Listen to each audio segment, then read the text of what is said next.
Spirituals பார்வையாளர்களுக்கு எனது பணிவான வணக்கங்கள். இந்த மார்கழி மாதம் மிதுன ராசிக்காரங்களுக்கு சற்று அலைச்சல் மிக்க மாதமா அமையலாம். காரணம் 2ல இருந்த குரு அதிசாரமா வந்து 2ல இருந்து நிறைய நன்மைகளை கொடுத்த குரு இப்ப வக்கரம் பெற்று திரும்பி வந்து உங்களுடைய ராசியிலே ஜென்ம குருவா மாறப்போறாரு. டிசம்பர் 21 இருந்து அலைச்சல் திருச்சல் அதிகரிக்கத்தான் செய்யும். ஆனா வக்கரமா இருக்கிற காரணத்தினால எடுத்த அடுப்புலயே அலைச்சல் திருச்சல்லாம் அதிகமா கொடுத்துறாது. அதனால இந்த மாதம் வந்து உங்களுக்கு பெரிய அளவுக்கு பிரச்சனைகள் எதுவும் இருக்காதுன்னு நீங்க உறுதியா நம்பலாம்.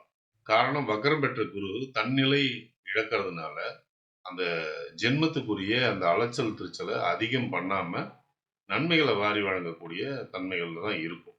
5ஆம் இடத்தை குரு பார்வையிடுறதுனால உங்களுக்கு நிறைய நன்மைகள் நடக்கிறதுக்கான வாய்ப்புகள் உண்டு. 9ஆம் இடத்தை பார்வையிடுறதுனாலையும் நன்மைகள் ஏற்படும். ஏன்னா 9ஆம் இடத்துல உங்களுக்கு சனி ஆட்சியாக இருக்கிறான், கூடவே வந்து ராகு இருக்கு. அப்ப சனி ராகுவால விளையிற கெடுதல்களை முற்றிலுமா நீக்கி அது வந்து உங்களுக்கு நன்மைகளை கொடுக்கும். ஸோ வம்பு வழக்குகள் உங்ககிட்ட நெருங்காதுன்றத நம்ம உறுதியா சொல்லலாம். உத்தியோகத்துல உங்களுக்கு சிறப்பான ஒரு நிலை இருக்கும். ஆனா ஒரு வேலையை 2 முறை 3 முறை செஞ்ச பிறகுதான் அதை முடிக்க முடியும். அந்த ஒரு அலுப்பு தான் உங்களுக்கு இருக்குமே தவிர, உடன் பணிபுரியறவங்க, உங்களுக்கு கீழ் பணிபுரியறவங்க, உங்களுக்கு மேல பணிபுரியறவங்க எல்லாராலையும் ஆதாயங்கள் உண்டு. அதனால தொழில் வந்து உங்களுக்கு ஸ்மூத்தா போகும்னு சொல்லலாம். வழக்கத்தை விட சுறுசுறுப்பா செயல்படக்கூடிய நேரம் தான்.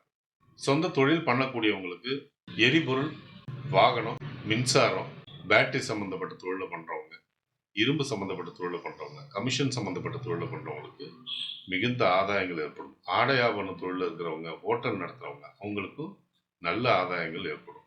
குடும்பத்துல அமைதி நிலவும், சந்தோஷமும் இருக்கும். ஆனா கணவன் மனைவி கிட்ட கொஞ்சம் விட்டு கொடுத்து போற விஷயம் வந்து இருந்தே ஆகணும். அது இருந்தா தான் வந்து அந்த சந்தோஷம் நிலைக்கும். தாய் தந்தையருடைய ஆரோக்கியம் சிறப்பா இருக்கும். குழந்தைங்களுடைய ஆரோக்கியத்துக்கு எந்த குறைச்சலும் இல்லை. அதே சமயம் அவங்க நல்லா படிக்கவும் செய்வாங்க. இந்த முறை வந்து அந்த மந்தத்தனத்தையோ அல்லது இந்த கேளிக்கையில நாட்டம் வைக்கிற விஷயத்தையோ தவிர்த்து நல்ல படிக்கக்கூடிய அமைப்பு ஏற்படும். மூத்த சகோதர சகோதரிகள், இளைய சகோதர சகோதரிகளால ஆதாயங்கள் ஒரு சிலது ஏற்படுறதுக்கான வாய்ப்புகள் உண்டு. உங்களுடைய தேக ஆரோக்கியத்துல எந்த குறைபாடும் இல்லைன்னாலும் எப்போதாவது ஒத்தை தலைவலி தோன்றலாம் அல்லது அஜீரண கோளாறுகள் ஏற்படலாம். கேஸ்ட்ரிக் ட்ரபுளால வர்றது, முதுகு வலி ஏற்படுறதுக்கான வாய்ப்பு. இது வந்து வாழ்க்கை துணைக்கும் பொருந்தும். முக்கிய முடிவுகளை எடுப்பதற்கு சாதகமான நாட்களை தேர்வு செய்வது மிகவும் நல்லது. உங்களுக்கு நல்ல தசாபுத்தி நடந்து கொண்டிருந்தால் பலன்கள் இருமடங்காக மாறும். சோதனையான தசாபுத்தி நடந்து கொண்டிருந்தால் பலன்கள் நடப்பதில் தடை தாமதங்கள் ஏற்படும். பாதகமான நாட்களில் முக்கிய முடிவுகளை எடுக்காமல் இருப்பது மிகவும் நல்லது. ஒருவேளை உங்களுக்கு நல்ல தசாபுத்தி நடந்து கொண்டிருந்தால் இந்த நாட்களை பற்றின கவலைக்கு அவசியமே இல்லை. சந்திராஷ்டம தினங்களில் தேவையற்ற பயணங்களையும் தேவையற்ற பேச்சுக்களையும் தவிர்ப்பது நலம். இந்த மாதம் உங்களுடைய நன்மை அதிகரிச்சுக்கிறதுக்கும் உங்களுடைய தீமையை குறைச்சிக்கிறதுக்கும் நீங்க வழிபடக்கூடிய தெய்வங்கள் வாராகி, தட்சிணாமூர்த்தி, குருவோட ஜீவசமாதி.